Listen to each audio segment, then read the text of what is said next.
Imagine standing at the edge of a cliff, the wind howling around you, your life unraveling like a threadbare rope. You're waiting, hoping for someone to throw you a lifeline, a parent, a friend, a mentor, or even some stroke of cosmic luck. You tell yourself, if I just hold on a little longer, someone will come. But the truth, the one that cuts deeper than any blade, is this: no one is coming to save you. Not now, not ever. And here's the Stoic twist. This isn't despair, it's liberation. Welcome to a journey of self-reliance, grounded in the timeless wisdom of Stoicism, a philosophy that doesn't sugarcoat life's harsh realities, but equips you to face them head-on. If you're watching this, chances are you're in a season of rebuilding. Maybe you've lost a job, a relationship, or a sense of purpose. Maybe you're staring at the pieces of a life that no longer fits together, wondering how to start over. This video is for you. It's not about quick fixes or empty promises. It's about building yourself, alone, with the tools of Stoic philosophy to become unbreakable, no matter what life throws your way. The Stoics thinkers like Marcus Aurelius, Epictetus, and Seneca knew something most of us spend a lifetime avoiding. The only person you can truly rely on is yourself. Marcus Aurelius, the Roman emperor who faced wars, betrayal, and plague, wrote in his Meditations, "You have power over your mind, not outside events. Realize this, and you will find strength." This isn't about dismissing help or community. It's about understanding that your inner world, your choices, and your actions are the only things you control. Waiting for a savior, whether it's a person, a miracle, or a perfect moment, keeps you stuck. The Stoic path is about taking the reins of your life, right now, and forging a future on your own terms. In this video, we're diving deep into 3 critical ideas to help you rebuild your life from the ground up. First, we'll confront the harsh truth. No one is coming to save you. We'll unpack why we cling to this illusion and how Stoicism teaches us to let it go. Second, we'll explore how to reorient your life, stripping away dependency and building a mindset rooted in reality, not fantasy. Finally, we'll give you practical Stoic exercises, battle-tested tools from ancient philosophy to become a person who doesn't just survive, but thrives, no matter the circumstances. Why does this matter? Because life doesn't wait for you to be ready. It's chaotic, unpredictable, and often unfair. The Stoics didn't shy away from this. They leaned into it. Epictetus, a former slave who became one of history's greatest philosophers, said, "There is only one way to happiness, and that is to cease worrying about things which are beyond the power of our will." This video isn't about hoping for better days. It's about creating them, starting today, with the strength you already have inside you.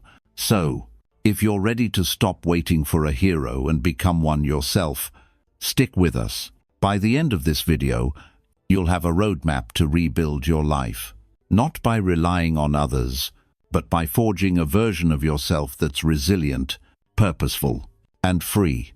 Let's begin by facing the truth that sets you free. No one is coming to save you, but you don't need them to. Let's face it, head on, without flinching or turning away. The idea that someone else will swoop in and fix your problems is one of the most seductive illusions we cling to.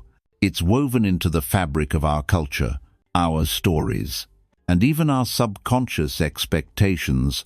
But in the Stoic tradition, embracing this harsh truth isn't about wallowing in hopelessness. It's about awakening to your own power. It's the first step in rebuilding your life from the rubble, brick by brick, with your own hands. As Epictetus, the Stoic philosopher who rose from slavery to wisdom, once declared, "Men are disturbed not by things, but by the views which they take of them." The view we're dismantling today, the myth of the external savior. Why do we believe in this myth so deeply? It starts early, embedded in the narratives we absorb as children. Think about the fairy tales we grew up with: Cinderella waiting for her prince, or the hero in movies who gets rescued at the last minute by a mentor or a miracle. Hollywood feeds us this endlessly. The underdog gets a lucky break. The struggling artist is discovered by a big-shot producer. The down-on-their-luck protagonist wins the lottery or inherits a fortune. These stories aren't just entertainment. They shape our worldview. They whisper that if we suffer long enough, endure quietly, someone or something will notice and pull us out of the pit. Society reinforces this at every turn. In school, we're taught to follow the rules, get good grades, and a rewarding career will magically appear. Parents, with the best intentions, promise to always be there to catch us when we fall. Social media amplifies it further. Scroll through Instagram or TikTok, and you'll see influencers preaching about manifesting your dreams as if the universe owes you a bailout if you just visualize hard enough. Even religion and self-help books sometimes lean into this, suggesting that faith or positive thinking alone will summon divine intervention or serendipitous help. But here's the reality check. While support can come, it's never guaranteed, and waiting for it paralyzes you. Consider the economic landscape in America today. Millions are grappling with job loss, mounting debt, or the aftermath of a global pandemic that upended lives overnight. You might be one of them, laid off from a stable job, staring at bills piling up, hoping for government aid, a generous employer recall, or a family member to step in, but statistics paint a grim picture. According to recent reports, over 40% of Americans can't cover a $400 emergency expense without borrowing or selling something. And yet, many sit frozen, waiting for the economy to turn around, or for a stimulus check that may never come. This dependency isn't just financial, it's emotional and psychological. We outsource our resilience to external forces, and when they fail us, as they often do, we crumble. The consequences of clinging to this illusion are devastating. First, it breeds inaction. If you're convinced help is on the way, why push yourself to change? Why learn new skills, network relentlessly, or cut unnecessary expenses? You end up in a holding pattern, days turning into weeks, weeks into months, while opportunities slip away. Seneca, the Stoic statesman who navigated the treacherous politics of ancient Rome, warned against this in his letters. While we wait for life pass. How many dreams have died, not from failure, but from waiting? How many relationships have soured because one partner expected the other to fix their unhappiness? Second, it fosters resentment and bitterness. When the savior doesn't arrive, and let's be honest, they rarely do, on our timeline you feel betrayed. Betrayed by friends who promised support but ghosted, by family who have their own burdens, by a system that seems rigged against you. This bitterness poisons your mind, turning inward into self-pity or outward into blame. Epictetus nailed this when he said, "Don't demand that things happen as you wish, but wish that they happen as they do happen, and you will go on well." Expecting rescue sets you up for endless disappointment, eroding your mental fortitude. Third, and perhaps most insidiously, it undermines your self-worth. By relying on others to save you, you're implicitly admitting that you're not capable on your own. This erodes confidence, creating a vicious cycle where you become even more dependent. In Stoic terms, this is a failure to distinguish between what is in your control and what isn't. Marcus Aurelius, reflecting in his personal journal amid the chaos of empire, reminded himself, the happiness of your life depends upon the quality of your thoughts. If your thoughts are fixated on external rescue, your happiness is forever at the mercy of others. But the Stoics offer a way out, not by denying the pain of this truth, but by embracing it as a catalyst for growth. They lived in a world far harsher than ours. Epictetus endured physical disability and enslavement. Seneca faced exile and forced suicide. Marcus Aurelius dealt with betrayal and loss. Yet, they didn't wait for saviors. They became their own. The core Stoic principle here is the dichotomy of control. Focus on internals, your judgments, actions, virtues, and accept externals, other people's choices, fate, circumstances as they are. Take Epictetus's life as a prime example. Born a slave, he could have spent his days hoping for manumission from a kind master. Instead, he cultivated his mind, studying philosophy under duress. Even after gaining freedom, he didn't rely on patrons. He taught self-reliance to anyone who would listen. His Enchiridion handbook is a blueprint for this. If you want to improve, be content to be thought foolish and stupid. In other words, don't wait for validation or help, act anyway. In modern terms, think of people who've embodied this. J.K. Rowling, before Harry Potter's success, was a single mother on welfare. Rejected by publishers repeatedly, she didn't wait for a fairy godmother. She persisted, rewriting and submitting until she broke through. Or consider Viktor Frankl, the psychiatrist who survived Nazi concentration camps. In his book, Man's Search for Meaning, he echoes Stoic wisdom. Everything can be taken from a man but one thing, the last of the human freedoms to choose one's attitude in any given set of circumstances. Frankl didn't expect rescue. He found meaning in suffering, rebuilding his life post-liberation through his own resolve. So, how do you start embracing this truth? Begin by auditing your expectations.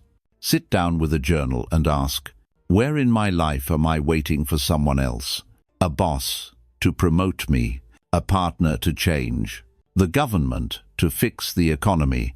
List them out, then cross them off one by one, replacing them with actions you can take today. If you're jobless, don't just apply online network. Upskill via free resources like YouTube or Coursera. Start a side hustle. If you're heartbroken, don't pine for reconciliation. Focus on healing through exercise, reading, or therapy. You seek out yourself. This shift isn't easy. It hurts. It feels like staring into the abyss. But as Nietzsche, influenced by Stoicism, said, he who has a why to live can bear almost any how. Your why becomes self-mastery. The Stoics called this autarkeia, self-sufficiency. It's not isolation. It's inner strength that allows you to appreciate help when it comes without needing it to survive. Remember, accepting that no one is coming doesn't mean you're alone in the universe. It means you're the architect of your fate. Friends, family, and opportunities may align, but they're bonuses, not necessities. By internalizing this, you free yourself from chains of expectation. You stop being a victim of circumstance and become a stoic warrior, ready for battle. As we move forward, this truth sets the stage for reorienting your life. You've faced the harsh reality. Now, let's build a mindset that thrives in it. No illusions. No dependencies, just you. Unbreakable and rising. You've faced the harsh truth. No one is coming to save you. Now, with that clarity burning in your mind, it's time to pivot. This isn't about patching up old habits or tweaking your routine. It's a fundamental reorientation of how you live. Stoicism teaches us to strip away the illusions that cloud our judgment and the dependencies that weaken our resolve. In their place, we build a life anchored in reality, self-sufficiency, and purposeful action. As Marcus Aurelius reflected in his Meditations, very little is needed to make a happy life. It is all within yourself, in your way of thinking. This part of our journey is about reshaping that way of thinking, turning inward to forge a mindset that doesn't just endure but dominates life's challenges. First, let's define what we're up against. Dependency isn't just relying on others for money or emotional support. It's a deeper entanglement. It's the habit of outsourcing your decisions, your validation, and your sense of security to external factors. Illusion, on the other hand, is the fog of wishful thinking, believing that life owes you fairness, that success comes without sweat, or that happiness is a destination rather than a daily practice. These twin traps keep you reactive, always at the mercy of circumstances. The Stoic antidote, a deliberate shift to autonomy where you control what you can and release what you can't. Start by cultivating awareness of your dependencies. This requires brutal honesty, a Stoic virtue in itself. Seneca advised, "Let us prepare our minds as if we'd come to the very end of life. Let us postpone nothing. Let us balance life's books each day." Apply this by conducting a personal audit. Grab a notebook and categorize your life into areas: career, relationships, finances, health, and personal growth. For each, ask, what am I depending on that I don't control? In your job, are you banking on a boss's approval for your self-worth? In relationships, do you need constant reassurance to feel loved? Financially, are you living paycheck to paycheck, hoping for a windfall? Health-wise, do you ignore bad habits, assuming time will heal all? Write it down without judgment. Then identify the illusions fueling these dependencies, like the myth that things will get better on their own or someone will notice my potential. Once identified, dismantle them systematically. The Stoics used premeditatio malorum, premeditation of evils, to prepare for worst-case scenarios. Imagine losing that job, that relationship, or that financial safety net. What would you do? This exercise isn't morbid, it's empowering. It reveals that survival and even thriving depends on your response, not the event. Epictetus, who lost everything as a slave, yet gained wisdom, taught, it's not what happens to you, but how you react to it that matters. By visualizing independence, you begin to detach emotionally from dependencies, freeing mental energy for action. Now, let's build the new orientation, a life rooted in self-reliance and clear-eyed realism.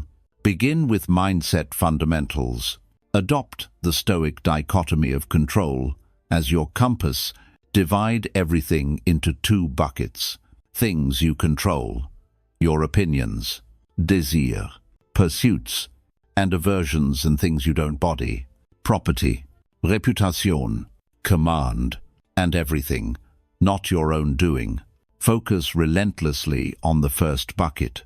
If you're rebuilding after a layoff, don't obsess over the economy. You can't control it. Instead, control your learning. Dedicate 2 hours daily to skill building. Platforms like Khan Academy or free coding boot camps are your tools, not saviors.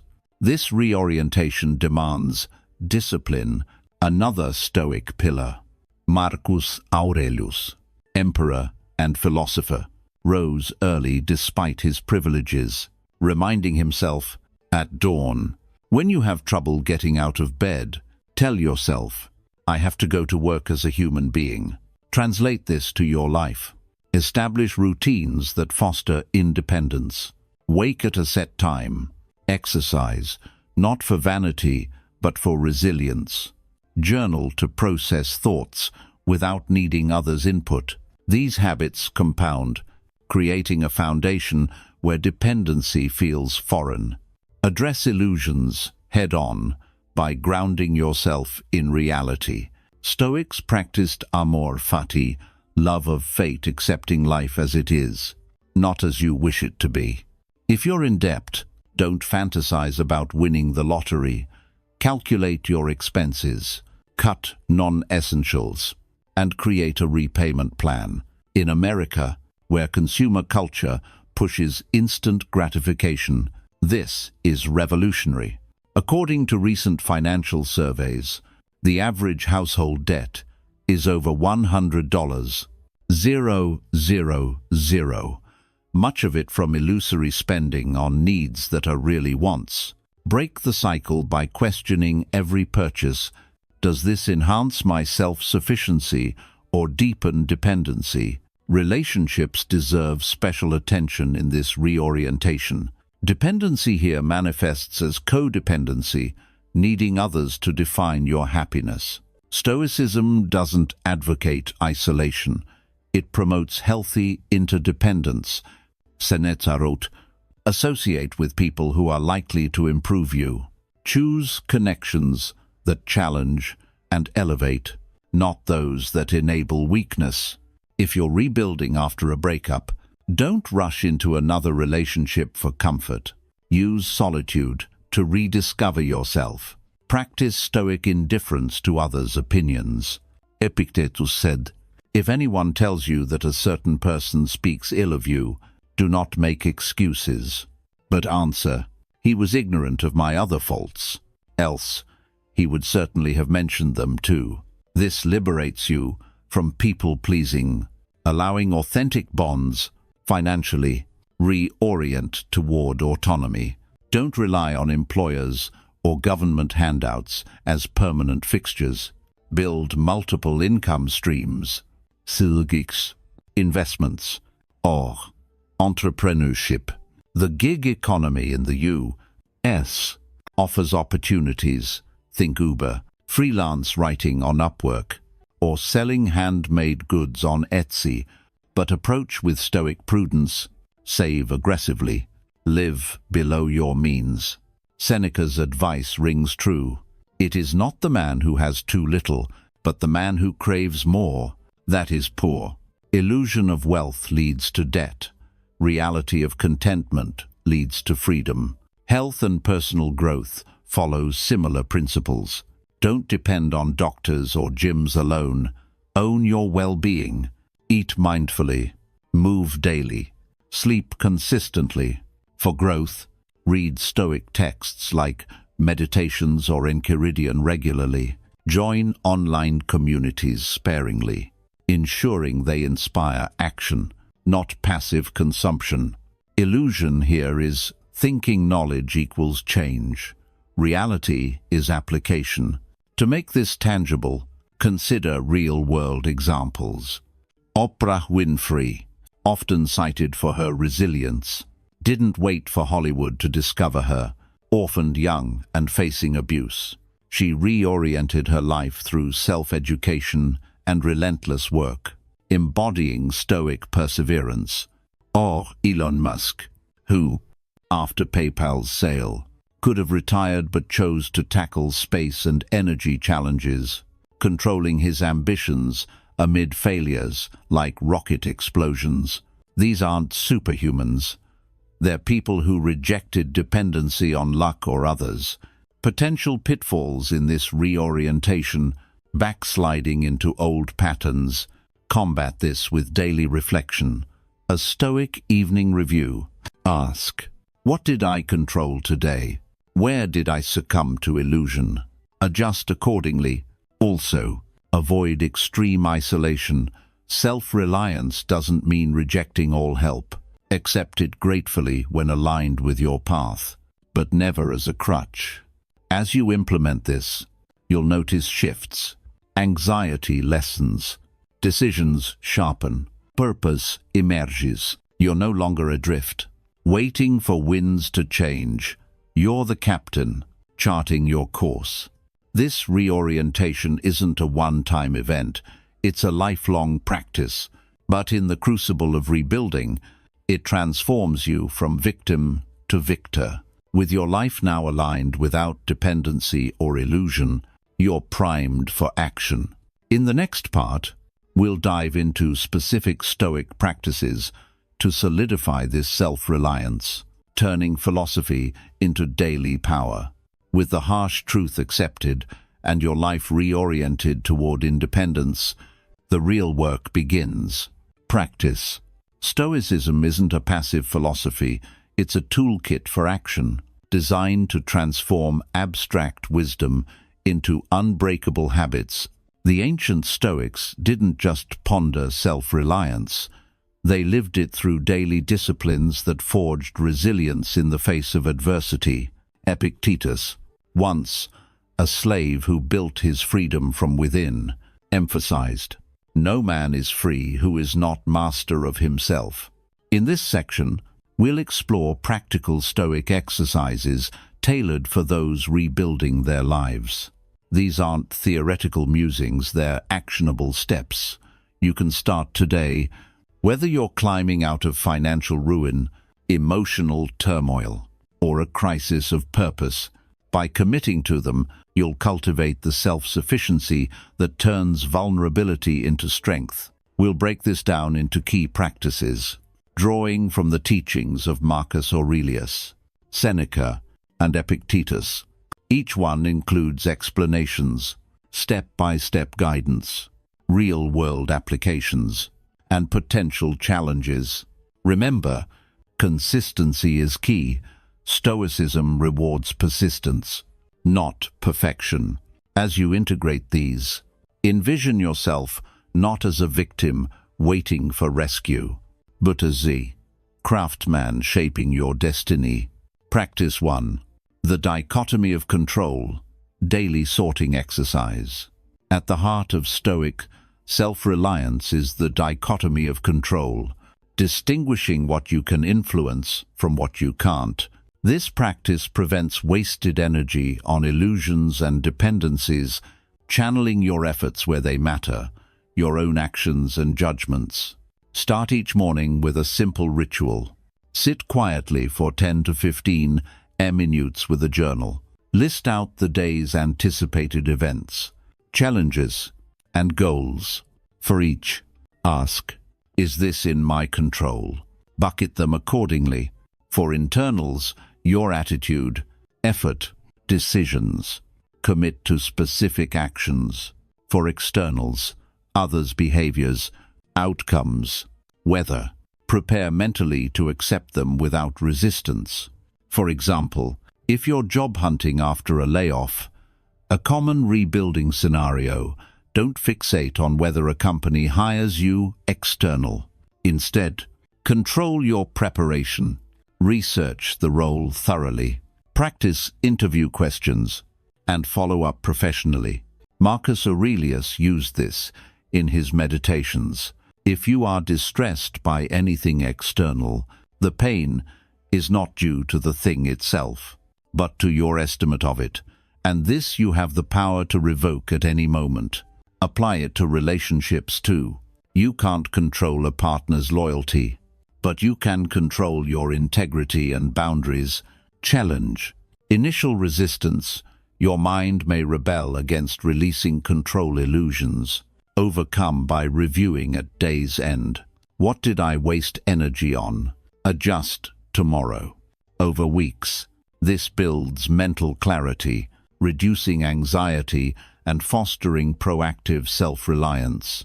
In America's fast-paced culture, where burnout from overcommitment is rampant, this practice saves lives by prioritizing what truly empowers you. Practice 2. Premeditatio malorum. Visualizing adversity. To become self-reliant, you must anticipate setbacks without fear. Premeditatio malorum, or premeditation of evils, is Seneca's gift for this. Mentally rehearsing worst-case scenarios to strip them of surprise and power. Dedicate time weekly. Sunday evenings. For this exercise, close your eyes and vividly imagine potential hardships in your rebuilding phase. Financial shortfalls, rejection, health issues, or loneliness. Don't stop at the pain. Visualize your response. How will you adapt? What resources, internal virtues like courage and wisdom will you draw upon? Seneca, who faced exile and death threats, wrote in his letters, "We suffer more often in imagination than in reality." By practicing this, you desensitize fear. For instance, if rebuilding after debt, imagine bankruptcy. Then plan alternatives like negotiating with creditors, side jobs, or minimalist living. Real-world example. Entrepreneur like Sarah Blakely, founder of Spanx, credit similar mental preparation for navigating failures without crumbling. Integrate daily. Before a big meeting or tough conversation, premeditate objections or failures. This isn't pessimism, it's preparation that breeds confidence. Challenge. Overwhelm from negativity. Counter by ending sessions with gratitude for current strengths. Result. You'll act decisively when crises hit, embodying Stoic autarkia, self-sufficiency, no longer dependent on smooth sailing. Practice 3. Voluntary discomfort. Building resilience through hardship. Self-reliance thrives on toughness, not comfort. The Stoics practiced voluntary discomfort to inure themselves to life's inevitabilities, ensuring they could thrive without luxuries or external crutches. Incorporate this by intentionally choosing hardship periodically. Start small. Skip a meal once a week, intermittent fasting, sleep on the floor one night, or walk in the rain without an umbrella. Scale up. Cold showers daily, or a poverty day where you live on minimal food and no entertainment, simulating scarcity. Epictetus, disabled and impoverished, taught, if you wish to be free, then do not wish to be without pain or discomfort. This practice reminds you that happiness doesn't depend on externals. For someone rebuilding financially, try a no-spend week. Cook from pantry staples. Forego coffee runs. In the U.S., where consumerism drives dependency, this liberates you from debt cycles. Real application. Athletes like David Goggins echo this with extreme challenges. Building mental calluses. Challenge. Temptation to quit. Push through by recalling Stoic role models Marcus enduring military campaigns. Benefits. Increased tolerance for uncertainty, reduced fear of loss, and a deeper appreciation for basics, making you unbreakable in rebuilds. Practice 4. Evening reflection. The Stoic review. End each day with accountability to refine self-reliance. This practice, inspired by Seneca's nightly self-examination, turns experiences into lessons, preventing repeated dependencies. Before bed, spend 10 minutes journaling 3 questions. What did I do well today? What did I do poorly? What can I improve tomorrow? Focus on internals. Did I rely on others unnecessarily? Did I face reality or cling to illusions? Seneca described it. When the light has been removed and my wife has fallen silent, I examine my entire day and go back over what I've done and said, hiding nothing from myself, passing nothing by. For rebuilding after a personal crisis, reflect on emotional triggers. Did I seek validation from social media instead of internal peace? Make it habitual with prompts. Over time, patterns emerge, perhaps procrastination from fear of failure. Address them actionably. Challenge. Harsh self-criticism. Balance with compassion. As Stoics valued progress over perfection, outcome, accelerated growth. turning solitary reflection into a powerhouse of self-improvement. Practice 5.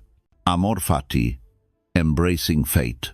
True self-reliance means loving your life as it unfolds, without resentment. Amor fati. Nietzsche's term, rooted in Stoicism, is practicing acceptance of all events as necessary for your growth. Daily. Affirm, this is what is meant to be. When setbacks occur, a job rejection, illness, reframe. How does this serve me? What virtue can I cultivate? Marcus Aurelius embodied this. Accept the things to which fate binds you, and love the people with whom fate brings you together, but do so with all your heart. In practice, during commutes or waits, meditate on recent events positively. For rebuilding, if a business fails, see it as a lesson in resilience, not defeat. Example, Thomas Edison's 1,000 failed inventions led to the light bulb. He embraced each as progress. Challenge, bitterness from deep wounds. Start small, building to larger acceptances.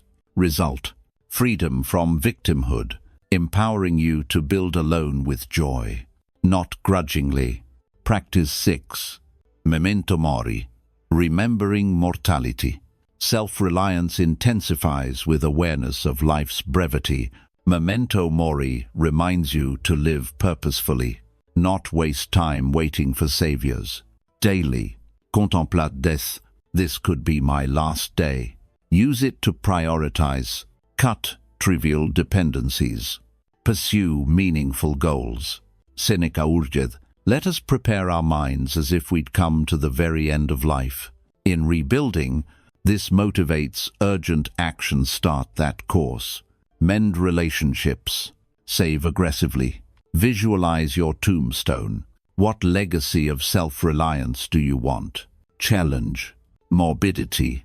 Frame as motivation for vitality. Benefits. Laser focus. Reducing procrastination, making every moment a step toward autonomy. Integrating these practices. A rebuilding roadmap. Combine them into a weekly routine. Morning dichotomy. Evening reflection daily. Premeditatio and discomfort weekly. Amor fati and memento mori in meditations.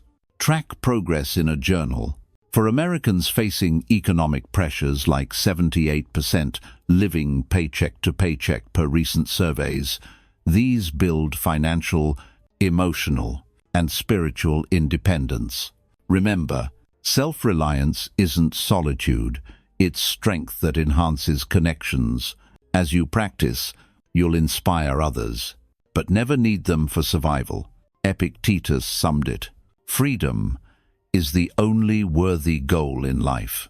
It is won by disregarding things that lie beyond our control. You've now got the tools.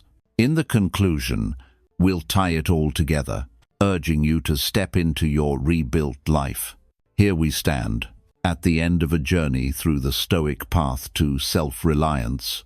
You've faced the raw truth.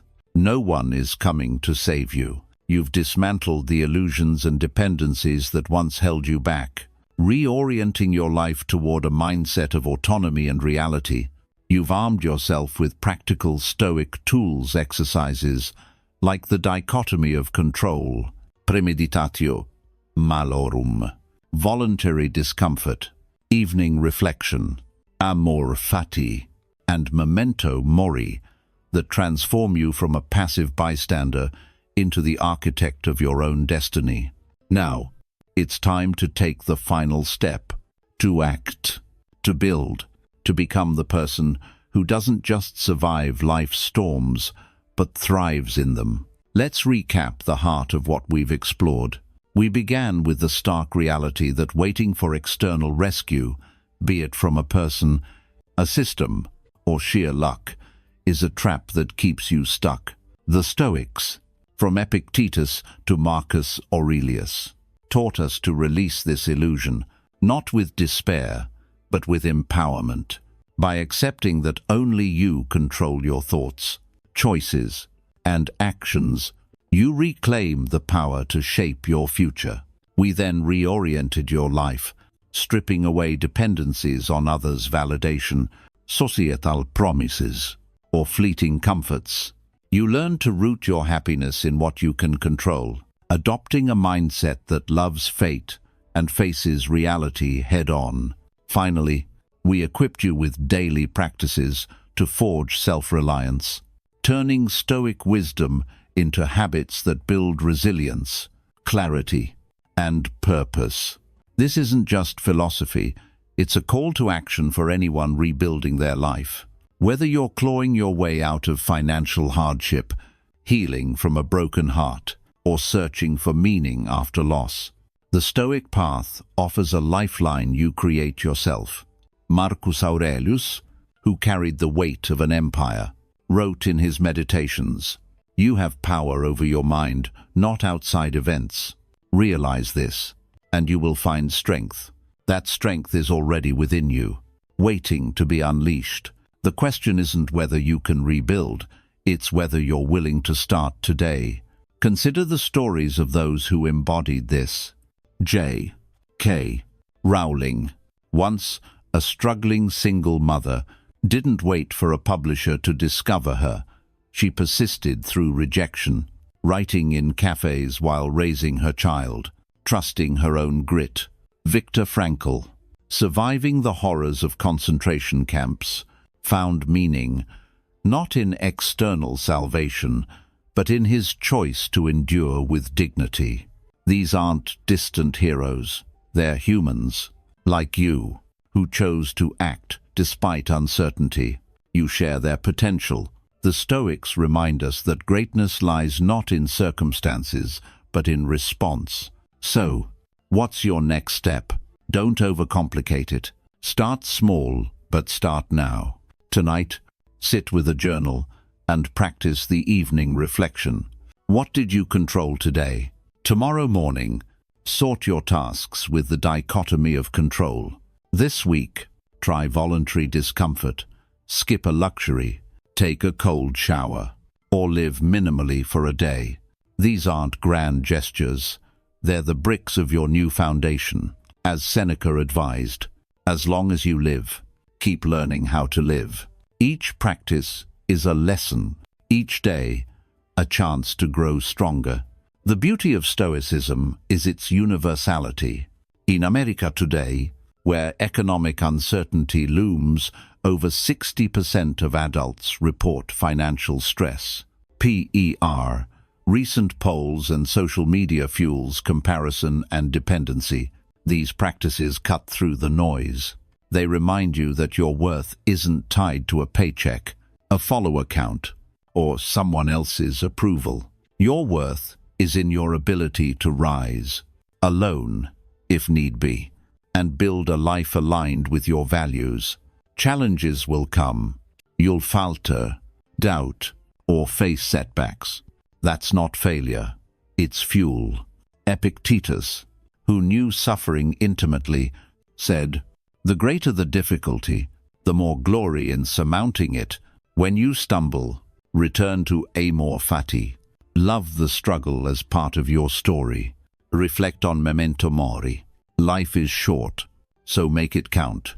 These principles aren't just coping mechanisms, they're weapons to wield against adversity. This is your moment.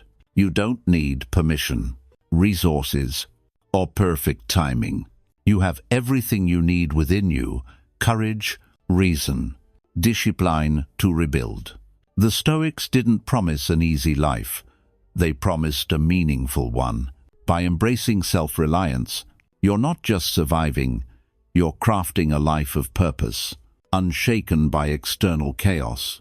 So, close this video with a commitment. Pick one practice from today and apply it this week. Share your progress in the comments. Your story might inspire someone else. Subscribe to LABE Stoic for more tools to navigate life's challenges, and hit the bell to join our community of builders. No one is coming to save you, but you don't need them to. You've got this. Step into your rebuilt life. 1. Stoic. choice at a time.